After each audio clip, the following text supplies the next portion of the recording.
Welcome to the summer series for the Tuck Shop podcast. Hi, David.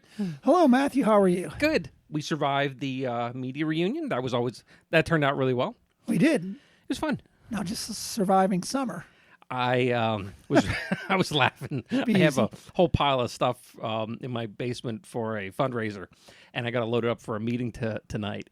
And it dawned on me, I still have the soundboard in the back because I never bothered I got home that night and I was tired. And I'm like, I'll get to it eventually. And I completely spaced on it being in the car. You know what's interesting about those sort of things? So it was interesting because, again, that was the air quote original soundboard. Okay, but I remember the original soundboard. Yeah, that was the last generation of the... Yeah, right. But it's interesting that when you figure the people that were there, they were like, this is the original soundboard. And it's like, these old pioneers that came before you, we had turntables. But it's interesting because my point is, like, whenever you see those kind of things, your mind and what's in front of you are two different things. So your mind is the original soundboard that was here in the 80s, but you feel this is the original soundboard. It transports you to a place where it melds like this is the original soundboard. Who brought the Macintosh?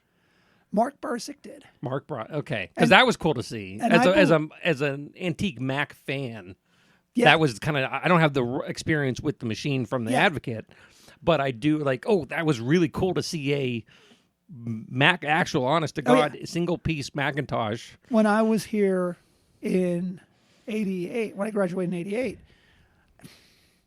and you probably know this better than I, if my dates are wrong, but I remember when they introduced those. Mm-hmm. Like it had to be... That's about the right time. 86, 87 maybe? Yeah. Like it was not 88, but I remember those coming in to the Advocate office, and there were these, you're right, these square little boxes that... And that was really the next big hit after the Apple IIs that were the big flat machines and the color. Then they bring the Macintosh in because you had the Apple II, and then I'm looking here. 84 was the first Macintosh. Yeah, so that was like Pitt Johnstown got those probably in 85, 80, probably 86 when I was editor-in-chief, and it was a big thing. I mean, Steve Jobs debuted the Macintosh January 1984, which makes sense. That would have been the 1984 ad from the Super Bowl. The lady comes running in and crashed the screen. George Orwellian. Yeah. Threw the hammer at the screen. And those machines were nice little machines. I mean, well, you think now, what is every machine? A self-contained... What's on your desk? I know, it's but the when same you look, sort of concept. But when you look at those, and you're right, it was like we were Jetsons, man. Yeah, we got these Macintosh boxes, and it was like, wow, like you could do everything in, like on a TV screen in front of you to lay out the paper, which was like so much easier than still having to do. I don't even know how they did it before that. Probably on bigger machines or by hand or not sure. So have to ask. We should talk about summer series. Sure. Yep. Summer series was typically, or at least our first summer off, we were off. Yeah. And Betsy Martinelli, we're going to give her an executive producer credit for these series, said, why don't you guys kind of come up with something for those who haven't been around since the beginning, and here's some cool things. So for the next 10 weeks or so, we're going to be with you, kind of give you an update what's going on campus, but then get you an opportunity to hear some of our favorites, best ofs. I don't know. I kind of picked themed as well. So to talk about. So if you don't like them, don't listen. But if you do like them, listen and share. And keep in mind that, now correct me if I'm wrong. There were 56 episodes. We are at 56. 56 episodes. So those 56 episodes can still be found. On the page, you can download on your favorite catcher of choice, any of those. They're always out there. So, you can go back and we have a handful but we are not having, we don't have all of them because we want you to go back through and see all and kind of get a chance to experience all of these. Sure. And when you do, it's great. The interviews are still fantastic. You may have missed some of the events, but if you feel like, oh man, I would have liked to go to that, download the podcast. Make sure you're listening every week. And make sure you're following the social media, because that's how you find out about the stuff we do. Right. If any of these, and again, I say it all the time, if any of these while you're listening give you an idea for something you'd like to see institutional advancement do, whether it be a reunion, whether it be a guest or whatever, reach out to us. We're always open to ideas, good, bad, or indifferent ones. We'll look at them all, because it's kind of neat to see the interaction of this becoming naturally, not our podcast, but everyone's podcast. Yeah, I think it's real exciting. Talking events coming up. I'm not 100% sure if people are going to notice this or not, because I'm not sure how it's going to play out, and I didn't tell you about this yet. But I have created summer background beds for the podcast. So there's a chance people are hearing a baseball game in the background right now. Or maybe not. It may not work. So if you hear nothing, don't be worried. It's just I didn't like it, and I got fussy the way I am with production. But the reason we said I'm going to do that to remind people about the UPJ night. Excuse me. Yes, let's see the Pirates play sometimes. Although, hey, you know what? They had a couple wins here the last 3, couple of days. I think, in a row. We're doing UPJ night at the Pirates, and that's coming up. So we want to make sure people are interested, who are interested, get a chance to get out there and find out what's going on. See, if I would have thought ahead as a producer, I would have brought up the date and not just wanted to talk about the event. But here, let me scroll. This is where, like, a good co-host would vamp for a while, David. Yeah, well, I'm good looking, work. I will tell you what. It is July 25th. So July 25th, 6:40, first pitch at PNC Park. Pirates are taking on the Arizona Diamondbacks. And it should be a fun time. UPJ folks come out, we hang out. Ticket includes the ticket and some meal dollars. So it's kind of fun. Even depending on what they're doing, it doesn't matter. PNC Park is always so cool to be in. It's kind of just one of the real treasures of the sporting world, I think. And the company that you have is it's priceless. So I encourage everyone to get out and go from there. The link for that will also be in the description of the show here. Yep. And on the social media. Cool. Yeah, we'll continue to push that. So we needed to figure out where we were going to start with this. And I figured we're going to start at the very beginning. Yeah. Because not only did Kim Dorchak do a great job, she's still horribly shy about it. So this is going to be great to torture her further. And Kim was numero uno, correct? She was number one. We're starting right at the beginning. The experiment. And boy, oh boy, has it been an experiment. Could have blew up on the launch pad. So let's listen a little bit to what Kim had to say, and we'll go from there. All right. Do it. We are grateful for our guest today, Kim Dorchak. Kim, welcome. Thank you. Thank you for having me. You took some time off of work to come and speak to us. Graduating class, if you don't mind. A graduating class of 97. 97? Mm-hmm. In what?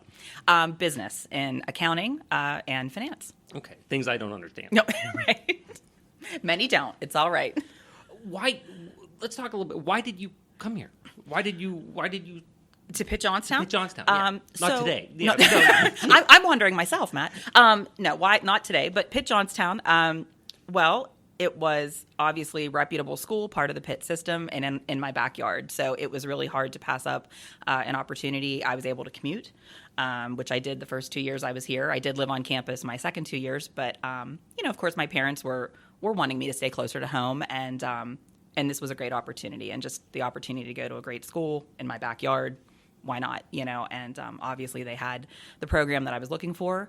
I knew and heard through reputation what a great business program they had, and so I was definitely interested, and I was thrilled to get in here. So you actually came in wanting to do business. I did. I knew. Or... No, I didn't. I knew from high school that I wanted to go into accounting, and I wasn't sure what all those paths might be, but I knew from high school that that was the path I wanted to follow, and or choose one in that area, and this was the place to come for it. I'm so grateful. Where did that path then after Pitt Johnstown? So while I was here, my focus was in accounting, and I had a wonderful advisor, George Letcher. And but really, all of the professors in the business program were just super supportive. I was close with all of them. Deb Zakreski, who's still here teaching, Ray Thompson, Larry Byerly, Mrs. Becker, Janet Becker. So a wonderful, wonderful group here. Even reaching out into marketing and management, Ron Vickroy and John McGrath. I mean, just all so supportive and such a great group in the business department, from management to marketing to accounting and finance. So they guided me, but George Letcher was a terrific mentor, and he kind of guided me to the larger firms in Pittsburgh. That was kind of the focus, was to try to get into one of the big 6 accounting firms, CPA accounting firms in Pittsburgh. Well, they're national firms, but the local area to go would be Pittsburgh there. And so that's what I did. So that was my focus, and I started at Deloitte & Touche in Pittsburgh, and I was there for about 2.5 years right out of college. And then I moved back home and started for Dennis Kotzen CPA right here locally, and that's where I still am. And that has progressed. You actually are what was the technical term? So I'm a shareholder.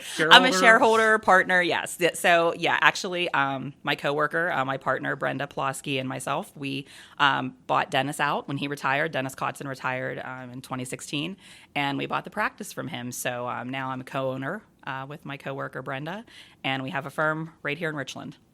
So I think part of the neat thing is not just that, and having known you for a lot of years and known the firm for a lot of years, is not just your history with campus, but you have a fairly deep bench of Pitt Johnstown graduates. Absolutely. I wouldn't have it any other way. I'm biased. I'm biased to Pitt Johnstown always, and I'm biased to their grads. So, and that's taking nothing away from my partner Brenda, who's an IUP grad, and she is wonderful. And that's nothing against IUP, but I'm always going to try to vote for those Pitt Johnstown grads at our firm. And we do. We have, we only have, I think, 14 people at our firm, but I want to say maybe 7 or 8 of them are Pitt Johnstown grads, maybe 7. But yeah, half are Pitt Johnstown grads, and I'm thrilled for that. We just always have such a great group of candidates from Pitt Johnstown that come our way, and I'm so grateful for it. And I literally, when we're looking for someone, I still call over here to Deb Zakreski and the accounting program and say, Deb, tell me about your seniors. Tell me about your juniors. Who do you have coming up through the ranks that might want to stay in the area? Who are some of your best students, your best and your brightest? And that's how we get them. Yeah, so that's great. And it's a great pleasure to be able to do this as part of the Alumni Association, as co-president of the Alumni Association, but as someone who does, on a very small level, work with business faculty as part of that department on the faculty side, I will agree with you. We are fantastic. Yes, you are right. So it's the truth. It's the truth. But it seems like that choice really has defined multiple points in your life, both coming into Pitt Johnstown and progressing further. What kind of lessons would you say has resonated the most? Because I'm sure things in the field have changed. Oh, absolutely. Yeah. I had such a great foundation here, such a great education and foundation for the profession, for public accounting. And I always say Deb Zakreski's auditing class alone prepared me for the CPA exam. I mean, that, I give her full credit, and that class full credit for preparing me for that part of the CPA exam. So I felt very prepared and ready when I graduated from here to go into this profession. Things have changed, but I think lesson-wise, probably the best lessons that I got were obviously just work hard and keep in touch, keep a network. I keep in touch with the professors here. I mean, most of them have retired now, not to date myself, but most of them that were here when I was here have retired, except for Deb. But we've remained friends. We've kept in touch. And even when I graduated and I was out working and I was in Pittsburgh working, I would keep in touch. And that was great because, honestly, that's part of how I got the job I have now. I was in touch with George Letcher and Deb Zakreski while I was working in Pittsburgh. After a few years, I was looking to come back to the area, and I reached back out and I said, hey, do you know anybody locally in the Johnstown area looking for CPAs? Anybody hiring? And George Letcher, again, came through. He said, Kim, I think there's a position open at Dennis Kotzon's office. And he gave me the information, and I sent a resume. So it was still Pitt Johnstown, even after I graduated 2.5 years later, getting me another job, to come back here. And so I can't say enough about it. But as far as lessons, I think just, work hard, keep in touch, use the faculty here as a resource. Even when you graduate, they want to help. They want to help students. They want to help you succeed in your career, and they're going to do what they can to support you even after you graduate. That connection is so important, and I think it's one of those big things that I'm sure any alumni who's going to, when they listen to this at any point in the next, hopefully, this could be archived for 200 years. Oh, wow. Let's really hope it doesn't reach that far, Matt.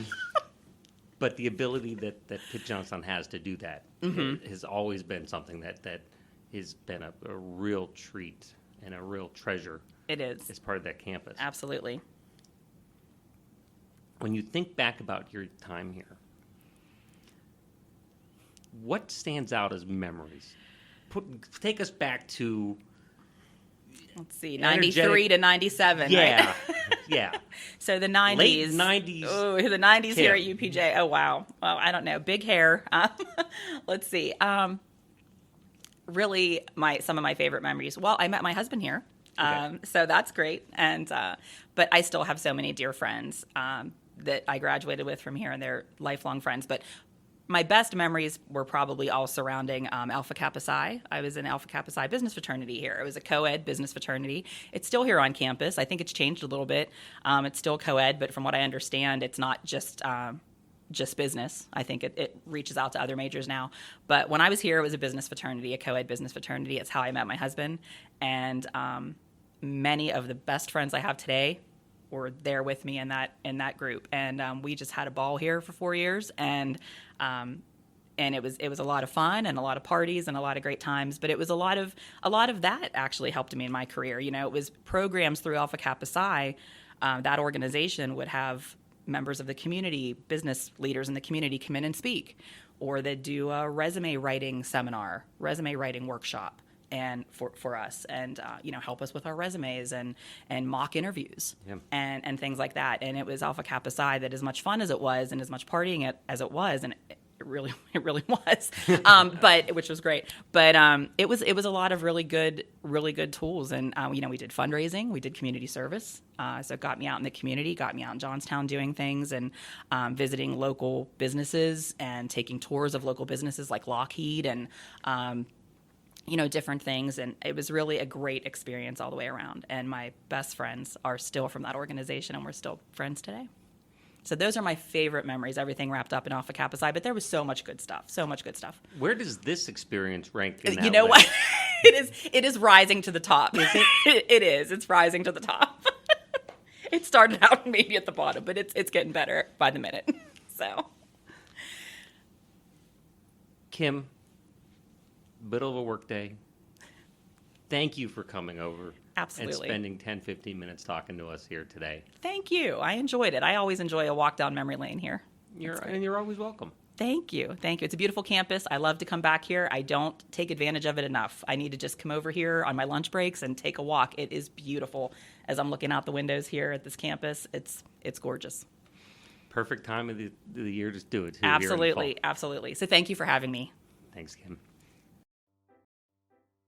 The Tuck Shop podcast is recorded live on the University of Pittsburgh at Johnstown campus. Update your contact information with us by visiting johnstown.pitt.edu/alumni. Connect with us online via Facebook and LinkedIn, or consider donating to the university at give2, that's giveto.pitt.edu/giveupj.